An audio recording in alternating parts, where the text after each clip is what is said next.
IDS ბორჯომი საქართველოს პირველი ქართული მინერალური წყლის ბორჯომის წარმოების 135 წელს თანამედროვე ტექნოლოგიებით აღჭურვილი ჩამოსხმელი ქარხანა გახსნა. პროექტის ჯამური ინვესტიცია 120 მილიონი დოლარია. ბორჯომის ახალი ქარხანა ყვიბისში ყოფილ ნომერ მეორე ჩამომსხმელი ქარხნის ტერიტორიაზე აშენდა.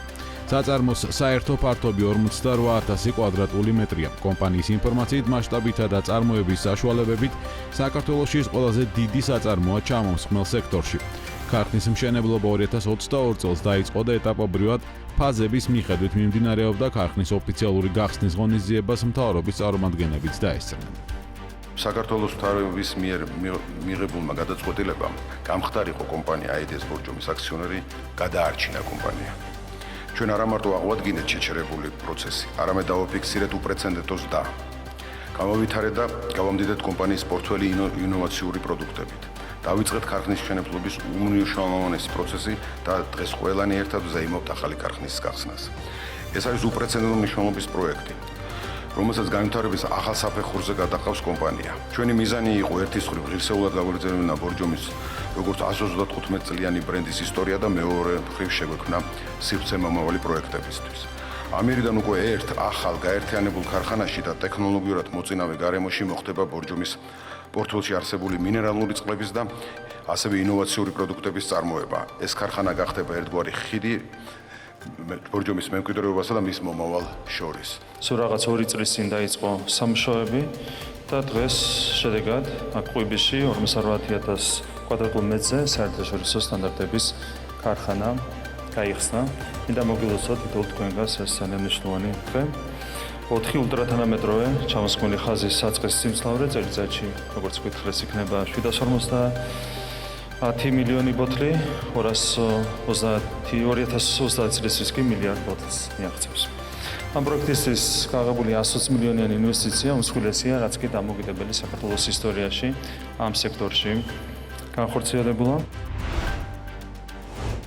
IDS ბორჯომის საქართველოს დირექტორის ივანე მაჭავარიანის განცხადებით 2025 წლის პირველ ნახევარში კომპანიის ტოპ 10 ინვესტორი კომპანიის ჩამონათვალში მოხვედრა ბორჯომის ახალ ქარხანაში განხორციელებული ინვესტიციის დამსახურებაა. BMG-ს კითხვის აპასუხოდ ივანე მაჭავარიანი ამბობს, რომ კომპანია აგრძელებს საკმაოდ სოლიდური ინვესტიციების განხორციელებას სოციალური პასუხისმგებლობის მიმართულების სფეროებში, როგორც არის განათლება, სპორტი და რომელიც ბორჯომის მუნიციპალიტეტს უკავშირდება. 2025 წლის პირველ ნახევარში საქართველოში 763 მილიონ 800,000 დოლარის პირდაპირ უცხოურ ინვესტიცია შემოვიდა, რაც გასული წლის FDI-ზე 15.5%-ით ნაკლებია.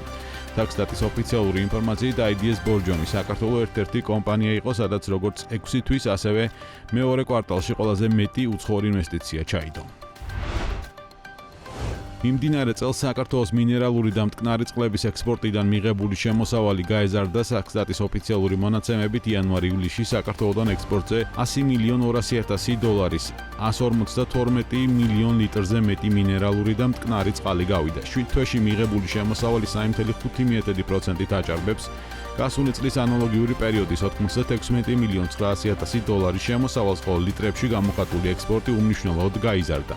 ეს კი მიანიშნებს, რომ ექსპორტი შედარებით გაძვირებულია, რაც შეეხება ძირითად საექსპორტო ბაზრებს. მთლიანი ექსპორტის მოცულობის ნახევარზე მეტი რუსეთზე მოდის. ტოპ 5 მიმართულება ასე გამოიყურება: რუსეთი 45 მილიონ 700,000 დოლარი, ყაზახეთი 17 მილიონ 100,000 დოლარი, უკრაინა 11 მილიონ 800,000 დოლარი, უზბეკეთი 6 მილიონ 400,000 დოლარი, ლიეტუვა 4 მილიონ 700,000 დოლარი. ასევე 1 მილიონ დოლარს აჭარბებდა ექსპორტი გერმანიაში, მოლდოვაში, ყირგიზეთში, ბელარუსში, ისრაელში, ლატვიაში, ამერიკის შეერთებულ შტატებსა და აზერბაიჯანში. IDS ბორჯომი საქართველოს, რომელიც მინერალური და მტკნარი წყლების ერთ-ერთი მთავარი ექსპორტიორია, ახალი ჩამოსხმელი ქარხანა გახსნა. პროექტის ჯამური ინვესტიცია 120 მილიონი დოლარია. საქართველოს მიმდინარე წლის 7 თვეში ხილისა და ბოსტნეულის წვენების ექსპორტით შემოსავალი გაეზარდა. ადგილობრივი წარმოების ნატურალური წვენების მცირე ექსპორტის მიუხედავად გაყიდვების დინამიკა მზარდია. მიმდინარე წლის 7 თვეში საექსპორტო ბაზრებზე 14 მილიონ 200,000 დოლარის ღირებულების 8,729 ტონა ქართული ნატურალური წვენები გაიყიდა, რაც ადგილობრივი ექსპორტის ისტორიაში რეკორდული მაჩვენებელია. ოფიციალური სტატისტიკის მიხედვით წლის ამ პერიოდში ექსპორტით მიღებული შემოსავალი 9.5%-ით გაიზარდა. რეზიდული ტვირთის მოცულობა კი შედარებით ნაკლებად 0.9%-ით მეტია გასული წლის ამავე პერიოდის მაჩვენებელზე. ეს იმას ნიშნავს, რომ წელს ნატურალური ხილის წვენები გაძვირდა. თუ 2024 წლის 7 თვეში 1 ტონა ექსპორტირებული წვენების საშუალო ფასი $1,499 იყო, წელს ამავე პერიოდში $1,627-მდე გაიზარდა. ხილისა და ბოსტნეულის წვენები 2025 წლის პირველ 7 თვეში დაახლოებით 39 ქვეყანაში გაიყიდა, მთავარი საექსპორტო ქვეყნები კი გერმანია და ამერიკის შეერთებული შტატებია. ოფიციალური სტატისტიკიდან ჩანს, რომ ქართული ნატურალური წვენები ყველაზე ძვირად იაპონიასა და გერმანიაში იყიდება.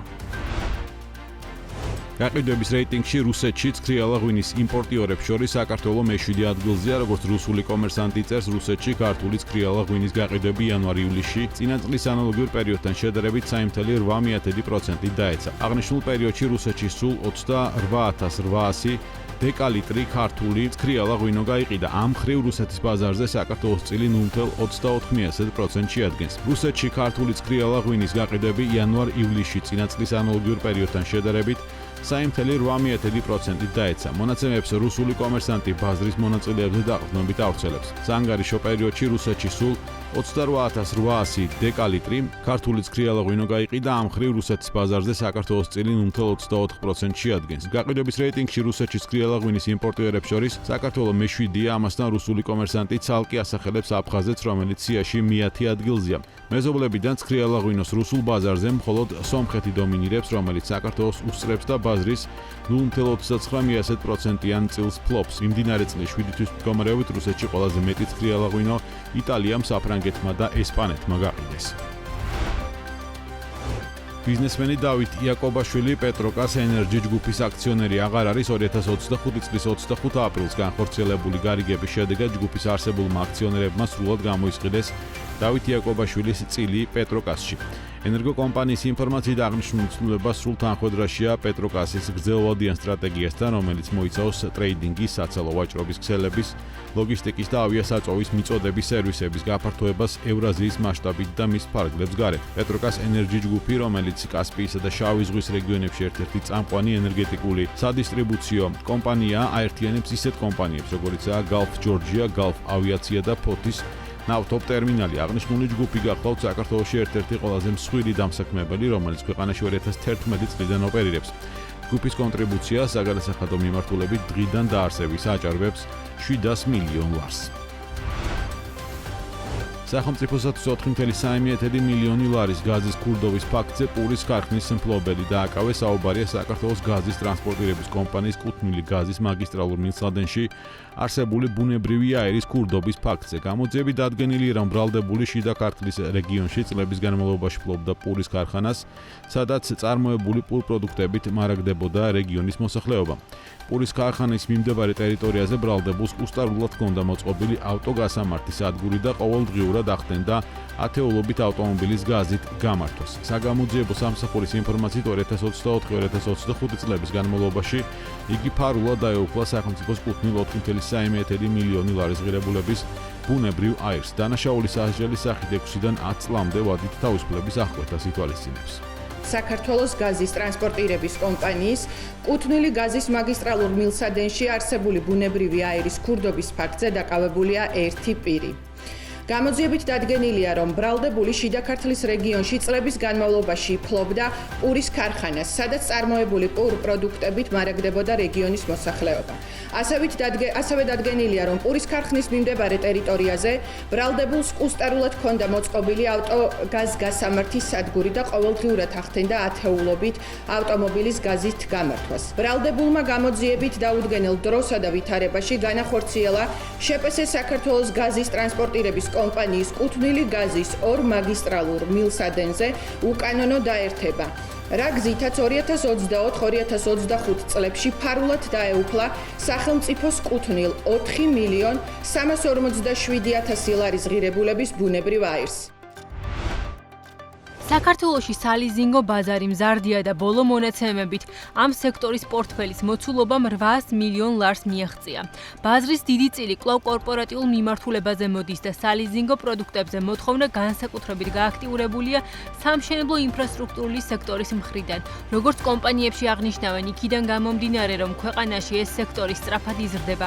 არაერთი სამშენებლო და ინფრასტრუქტურული კომპანია მანქანა დანადგარის და ტექნიკის შესაძენად სწორედ ლიზინგის პროდუქტებს იყენებს. როგორც კომპანია BB ლიზინგში აცხადებენ, ბოლო პერიოდში ასევე გააქტიურებულია საცალო მიმართულება, მათ შორის ავტოლიზინგი. იმაზე, რომ სექტორში საცალო მიმართულება მზარდია, ბაზრის სხვა მონაწილეებით საუბრობენ. ჩვენი პორტფელი 46 მილიონს გადასცა, ზრდის ტემპი წლის განმავლობაში ჰქონდა 32%. მნიშვნელოვანი არის, რომ ჩვენ ზრდით კომპანიის მომგებიანობასაც, გასულ წელთან შედარებით მომგებიანობაზე გაიზარდა 56%. და შესაბამისად სექტორში ჩვენი მომგებიანობის ჭრილი უკვე 25%-ზე გაიზარდა. კონცენტრაცია ისევ ძირითადად კორპორატიულ სეგმენტზეა, თუმცა შეიძლება შეიგრძნობა ცვლილება. ეს ცვლილება განსაკუთრებით ჩვენს პორტფელში არის, ჩვენ მოახდინეთ პორტფელის დივერსიფიცირება. დღეისათვის უკვე ჩვენს პორტფელში დაახლოებით 34%-ისა რიტეილის მიმართულებით, საცალო მიმართულებით, ხოლო წლის ბოლოსთვის ეს კონცენტრაცია ჰქონდა 27%. ზრდებს რაც შეეხება მეორე კვარტალი ჰქონდა შთამბეჭდავი დაახლოებით 30% გავიზარდეთ წინა კვარტალთან შედარებით და მივახცეთ როგორც ვახსენეთ 50 მილიონის პორტფელს წარმოების სექტორი, სადაც ძალიან დიდი მოთხოვნა არის მანქანადანადგარების გადაიარაღებაზე და ერთ-ერთი სტრატეგიული სექტორია არა მარტო ჩვენთვის ქვეყნის დონეზეც კი დიდი მოთხოვნა მოდის ასევე სამედიცინო სექტორიდან, იმიტომ რომ ეს ტექნოლოგიები ვითარდება და მისი გადაიარაღება და განახლება ძალიან მნიშვნელოვანია. TBC დაზღვევაში აცხადებენ, რომ მათ შემთხვევაში წლიურად პორტფელი დაახლოებით 100 მილიონი ლარითაა გაზრდილი. კომპანიაში ამბობენ, რომ ბიზნესის მხრიდან სალიზინგო პროდუქტებზე მოთხოვნა მზარდია და ამ სეგმენტის ძირითად მომხმარებლებს ვაჭრობის, მშენებლობის და აგროსფეროს სექტორები წარმოადგენენ. დაახლოებით 100 მილიონით გავზარდეთ ჩვენ დღევანდელი პორტფელი და მივახციეთ 680 მილიონს, გადავსდით 680 მილიონს. რაც აისახება იმაში, რომ ჩვენ ბაზრის ლიდერობა კვლავ გამყარდა და დაახლოებით 87%.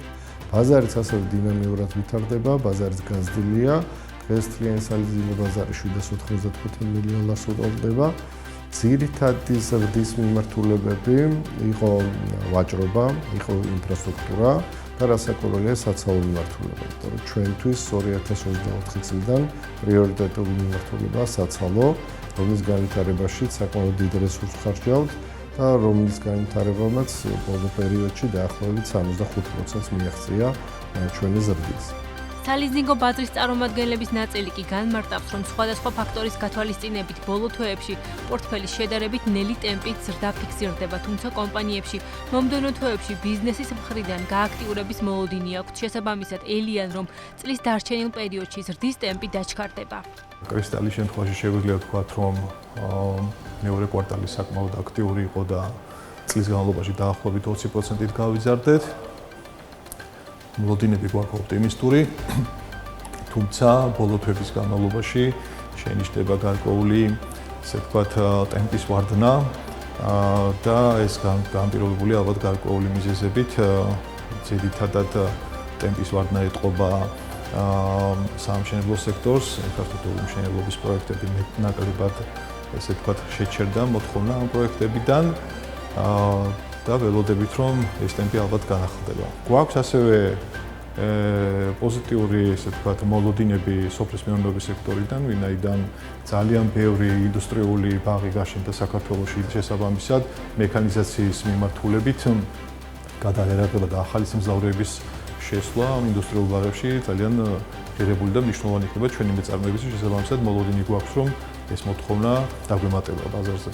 რაც შეეხება გამოწვევებს, სალიზინგო კომპანიებში აცხადებენ, რომ ბაზარს ზრდის უფრო დიდი პოტენციალი აქვს. სექტორის წარმომადგენლებს მიაჩნიათ, რომ უფრო სწრაფად განვითარებისთვის აუცილებელია სხვადასხვა საკანონმდებლო და საგადასახადო ცვლილებები, რადგან ხელისუფლების წარმომადგენლებთან კონსულტაციები უკვე მიმდინარეობს. ლიზინგის კუთხით საკანონმდებლო ცვლილებების საჭიროება კვლავ ძალაშია, ეს მნიშვნელოვანი არის ქონების გადასახადის ცვლილება, ვინაიდან დღევანდელი კანონმდებლობით ქონების გადასახადის გადახდა სალიზინგოს მეშვეობით, როდესაც ხდება პროდუქციის შეძენა, უფრო მეტი ზრდება ვიდრე ბანკის მეშვეობით, რო შეეძინოს მომხმარებელმა. სწორედ ეს მთავარი ნიუანსი არის, რაც ჩვენ უბრალოდ თანაბარ პირობებში არ გვაყენებს სხვა საფინანსო სექტორებთან და მნიშვნელოვანია ამაზე მუშაობა, ამის შეცვლა, რათა სალიზინგო პროდუქტები და საქართველოში ზოგადად საფინანსო სექტორში ბანკის გარდა სხვა პროდუქტები უფრო ხელმისაწვდომიც იყოს. საკანონმდებლო ცვლილებაზე რამდენიმე წელი მუშაობა მედის. ჩართული იყო ინვესტორთა საბჭო, ჩართული იყო რამდენიმე საერთაშორისო ორგანიზაცია. დღევანდელი მოცემულობით ჩვენ როგორც წამყვანი სალიზინგო კომპანია აქტიურად მუშაობთ ეროვნულ ბანკთან.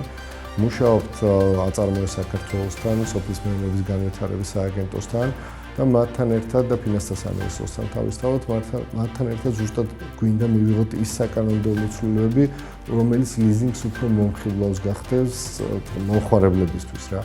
ზუსტად ეს ნაწილი ეხება დაეგეს ნაწილს, დაბეგულის ნაწილს, გადასახადების ნაწილს, ანუ ის პრაქტიკა, რაც ევროპაშია დღევანდელი მოცემულობით, გვინდა რომ ლიზინგის ნაწილში გამოიყენოთ. კრედიტინფო საქართველოს მონაცემებით მიმდინარე წლის აგვისტოს მდგომარეობით სალიზინგო კომპანიების მსესხებლების რაოდენობა თითქმის 26,000 მიაღწია, რაც წლიურად 6,000-ით გაზრდილი მაჩვენებელია.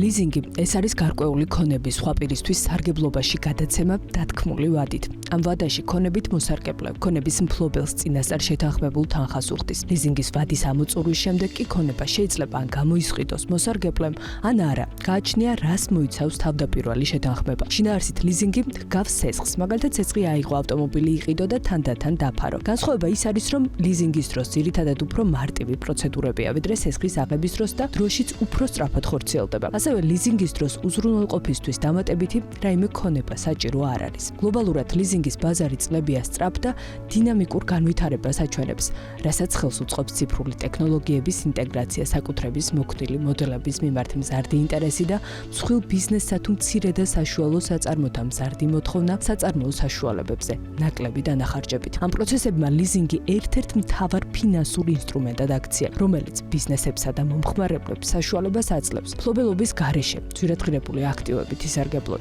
გასული წლის მონაცემებით ლიზინგის გლობალური ბაზრის მოცულობამ დაახლოებით $1,900 მილიარდი შეადგინა, ხოლო პროგნოზების მიხედვით 2034 წლისთვის ეს მაჩვენებელი $4,800 მილიარდამდე გაიზრდება, რაც 2025-2034 წლებში წლიურ საშუალო 9.8%-იან ზრდის ტემპს შეესაბამება. 2024 წლის შედეგები აჩვენებს, რომ ლიზინგის გლობალურ ბაზარზე წამყვან პოზიციას ქვეყნებს შორის ამერიკის შეერთებული შტატები იგავებს, რომელიც $665 მილიარდი ოდენობით 35%-იან წილს აკონტროლებს. შტატები განსაკუთრებით გამორჩეულია თავისი მოწინავე ფინანსური ინფრასტრუქტურით, სტაბილური სამართლებრივი სისტემითა და ხელოვნური ინტელექტის ფართო დანერგვით ლიზინგის პროცესებში. ამერიკას ჩინეთი მოსდევს, ამ შემთხვევაში ბაზრის ზომა $400 მილიარდით განისაზღვრება და შესაბამისად ქვეყანას ლიზინგის გლობალურ ბაზარზე 21%-იანი წილი აქვს. სახალხო რესპუბლიკის მაგალითზე ისიც უნდა ითქვას, რომ ბოლო წლების განმავლობაში განსაკუთრებით სწრაფი ზრდა შეინიშნება ინდუსტრიული, ტექნოლოგიური და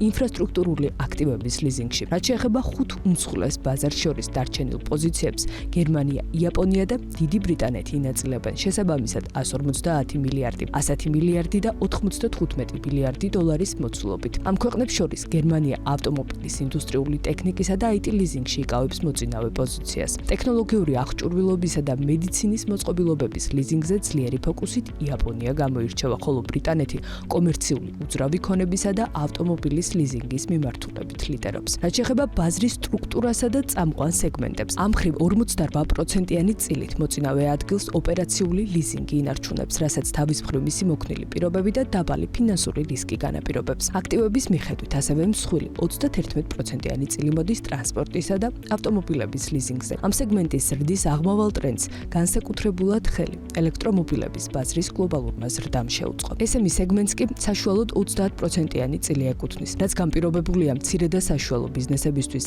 ლიზინგის ხელმისაწვდომობითა და მოქნილობით. მათთვის ეს ხშირად ერთადერთი გზაა ძვირადღირებულ ტექნიკასა და ინფრასტრუქტურაზე წვდომისთვის. როგორც ბოლო კვლევები აჩვენებს, მცირე და საშუალო საწარმოების დაახლოებით 78% მქონების შესყიდვას ლიზინგს ამჯობინებს და ბოლოს ცხადია, არც იმის თქმა უნდა დაგვავიწყდეს, რომ ლიზინგის გლობალური ბაზარი განიცდის მძლავრ ფინანსურ ტრანსფორმაციას, ტექნოლოგიური ინოვაციების გაძლიერებასა და უფრო მოქნილი ფინანსური მოდელების გავრცელებას. ხელოვნური ინტელექტი შესაძლებლობას იძლევა სწრაფად და ეფექტიანად მოხდეს იურიდიული დოკუმენტების ანალიზი და რისკების შეფასება, ისევე როგორც ფასების დინამიკური განსაზღვრა და მომხმარებელთა შეკვეთების მართვა. მოკლედ რომ ვთქვათ, თანამედროვე ლიზინგი ეკონომიკის არქიტექტურის განუყოფელი ნაწილია, სისტემა, რომელიც მომავლის ბიზნეს ეკოსისტემას აყალიბებს.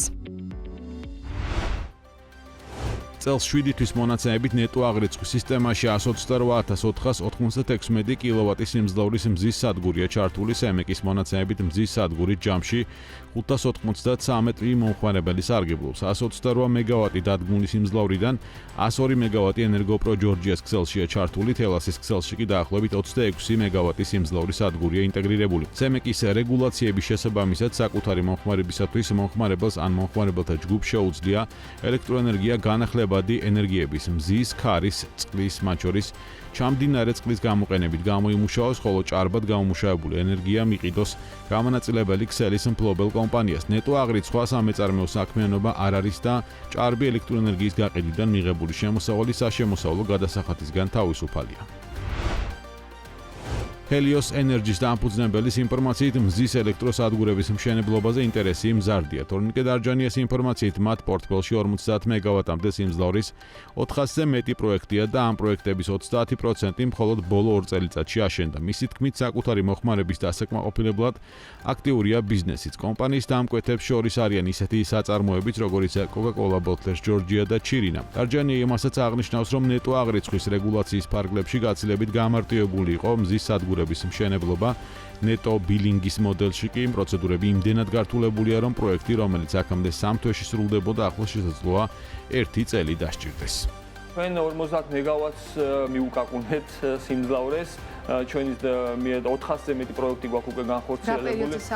ჩვენ საუბრობთ ახლა ბოლო 5 წლის განმავლობაში. თუმცა აქ უნდა აღვნიშნოთ ისიც აუცილებლად, რომ ამ 50 მეგავატიდან ალბათ 30 მეგავატი თუ 35 მეგავატი ბოლო 2 წლის განმავლობაში განვავითარეთ. ან იმდენად სწრაფად და გეომეტრიული პროგრესით მოხდა განვითარება. ასევე დამკვეთები, რომლისთვისაც ვაშენებ მათი მოხმარების შესამცირებლად. ახლა მაგალითად ბოლო პროექტი, რომელიც დავასრულეთ, არის ჩირინას საწარმო მარტყოფში 750 კილოვატი დადგმული სიმძლავრე, ინვერტორული სიმძლავრე 500 კილოვატი, რომელიც დაახლოებით უსწრაფად მახსოვს ალბათ 1,000,000 კილოვატ-საათამდე გამოიმუშავებს და ეს თვითონ მოხმარებაშივე ჩაიკარგება. თვითონ საწარმოს მოხმარებაში Coca-Cola არის ძალიან კარგი მაგალითი, მათ სახურავზე დადგმული საკუთარი მოხმარების სადგური, რომელიც არც ნეტო აღრიცხვაშია და არც სხვა ტიპის არის და მათ შორის ვცდილობთ ამ სადგურის გაზრდას, რომ კიდევ უფრო მეტად დავაკმაყოფილოთ და ასეთი ტიპის სადგურები საკმაოდ ბევრია. ეს შემიძლია უსასრულოდ ჩამოგითვალოთ. დინამიკა რაც ჩვენ ქონდა ნეტო აღრიცხვაში, ეს ვერ შენარჩუნდება ამ მცირე სადგურების მშენებლობის დროს. იმიტომ რომ ჩვენი გათვლებით, თუ ნეტო აღრიცხვის 500 კილოვატის სიმძლავრის სადგურს ავაშენებდით პირობითად ვიძახი 3 თვეში, ამ შემთხვევაში შეიძლება 1 წელიც კი დაჭირდეს ამას მთელი პროცედურების და შეთანხმებების გავლით. ასე რომ ინვესტორების ინტერესი მზარდი არის, თუმცა აი ამ პროცესებს ახლა ცოტა იმედგაცრუება, იმიტომ რომ მზის ელექტროსადგურის მშენებლობა მარტივია, სწრაფად შენდება, მაგრამ პროცედურები არის, ასე ვთქვათ, რთული. ენერგეტიკაში CFD მექანიზმის შემოღებამ ინვესტორების ინტერესი განსაკუთრებით ქარის და მზის სადგურების მიმართ გაზარდა, თუმცა ქსელს მათი მიღება ამ ეტაპზე შეზღუდული აქვს. მზის ენერგიის განვითარების ასოციაციის ინფორმაციით, სამინისტროში მხოლოდ მზის 6000 მეგავატამდე სიმძლავრის 400-ზე მეტ პროექტია განაცხადი შეტანილი, მაშინ როცა სისტემას მხოლოდ 1000 მეგავატის ინტეგრირება შეუძლია. შესაბამისად, თორნიკე დარჯანიას სვამს კითხვას ამ პირობებში, როგორ წარმოუდგინია ეკონომიკის სამინისტროს აღნიშნული პროექტების განხორციელება. ქსელის გაუმჯობესებისა და ჰიდროელექტროსადგურების მშენებლობის გარეშე ეს პროექტები ქაღალდზე დარჩება. ამბობს დარჯანია და დასძენს იმასაც, რომ უცნობია კრიტერიუმებიც და ამაზე არც ახალ მინისტრს უსაუბრია ენერგეტიკის სექტორთან შეხვედრაზე. როგორ აპირებენ წარდგენილი განაცხადებიდან იმ პროექტების არჩევას, რომელიც რეალურად ელოდება მშენებლობის ეტაპზე გადასვლას, ან იმ პროექტების, რომლის გაყიდვა აგეგმაში. კონკრეტულად არ ითქვა თუ რა კრიტერიუმებით გაცხრილავენ ან შეარჩევენ იმ პროექტებს, რომლებიც ახლა საკმაოდ დიდი რაოდენობით არის წარდგენილი სამინისტროში. ჩვენ ვიცით, რომ 400 პროექტზე მეტია წარდგენილი, შეიძლება აჭარბებდეს 6000 მეგავატ სიმძლავრეს ეს პროექტები. ჩვენ ვიცით, რომ სისტემა შეუძლია დაახლოებით 1000 მეგავატის ინტეგრირება, ხოლო დანარჩენი 5000-ზე რომც გაიცეს დღეს მემორანდუმები, ეს ფიზიკურად ვერ აშენდება, იმიტომ რომ სისტემას ვერ ძალუց ამისი ინტეგრაცია, თუ რა თქმა უნდა იქ არ გაუმჯობესდა ქსელი, არ აშენდა მარეგულირებელი ჰიდროელექტროსადგურები ან სხვა ტიპის სადგურები, ღებათ მოსადგურის და ასე შემდეგ. ანუ ამის გარეშე შეიძლება ქაღალდზე დარჩეს. ხო, ამის გარეშე ხო ჩათვალეთ, რომ ეს ყველაფერი ქაღალდზე დარჩება. ეხლა თეორიულად შესაძლებელია სამინისტროში წარდგენილია ორი პროექტი, რომელსაც და ჩვენს გვაქვს ესეთი პროექტები, რომლებსაც მართლა ინვესტორები დგანამ სესხი დამტკიცებული არის, უკვე უნდათ რომ გადავიდნენ მშენებლობის ეტაპზე და ეს პროექტი განახორციელონ და ვიღაცა, რომელსაც პირობითად შეიძლება რომ ეს ამ პროექტის უბრალოდ გაყიდვა უნდოდეს.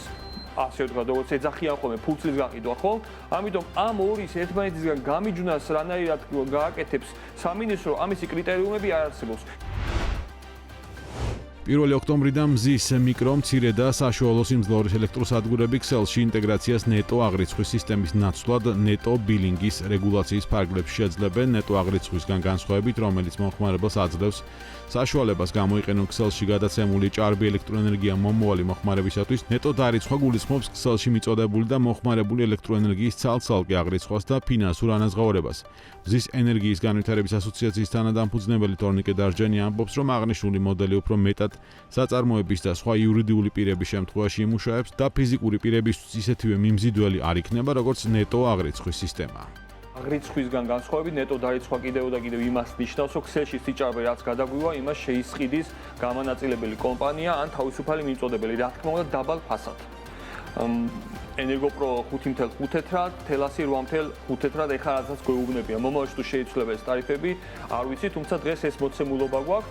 რა თქმა უნდა, გახვითის მოდელი ერთ-ერთი იქვითებოდა უფრო მიმზიდველი იყო ვიდრე ეს, მაგრამ მაინც ვფიქრობთ, რომ ეს მოდელი იმუშავებს განსაკუთრებით იურიდიული პირებისთვის, ან საწარმოებისთვის, რომლებსაც თავიანთი მოხმარება და ჩვენი გამომუშავება ერთმანეთს ემთხვევა. ფიზიკური პირები ჩვენ და ასე ვთქვათ სამწუხაროდ დღის განმავლობაში ვართ გასულები საქმეზე და მთლიანი ეს გენერაცია რაც კი ხდება, თითქმის 90% ქსელში გადაედინება.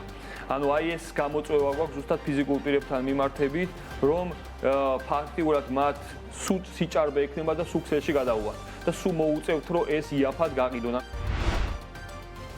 კულტურის სამინისტროს დაქვემდებარებაში არსებული შოთა რუსთაველის სახელობის ეროვნული თეატრი რობერტ სტურუას სპექტაკლისთვის 820.400 ლარის პროჟექტორებს ყიდულობს. მთავრობამ თეატრს შესაბამისი გამარტივებული შესყიდვაზე თანხმობა მისცა. გამარტივებული შესყიდვის თაობაზე შეთანხმების თანახმად რობერტ სტურუას სპექტაკლის ვეფხის ტყაოსანი საპრემიერო ჩვენების უზრუნველყოფისათვის, რომელიც ნოემბერშია დაგეგმილი, საჭიროა 28 მოძრავი პროფილური სანათის პროჟექტორის შესყიდვა, რომლის სავარაუდო ღირებულება 820.400 ლარია. ბათუმს ახალი რეკრეაციული სივრცე შეემატა, რომელიც Silk Development-მა მოაწყო. 2 ჰექტარზე გაშენებული პარკი ბათუმის ბულვარის ბუნებრივ გაგრძელებას წარმოადგენს და ვიზიტორებს ღია ცისქვეშ სპორტული აქტივობებისა და ხარისხიანი დასვენების მრავალფეროვნებას თავაზობს. პარკში განთავსდა პადელის 2 კორტი, მინი ფეხბურთის მოედანი, გასართობის ზონები, დასასვენებელი სივრცეები, საფეხმავლო და ველობილიკები, ასევე შადრევნები. პარკის დიზაინსა და კონცეფციაზე წამყვანმა დანიურმა კომპანიამ მასუ პლენინგმა იმუშავა. პარკის მოწყობისთვის ინვესტიცია $4 მილიონ აღემატება.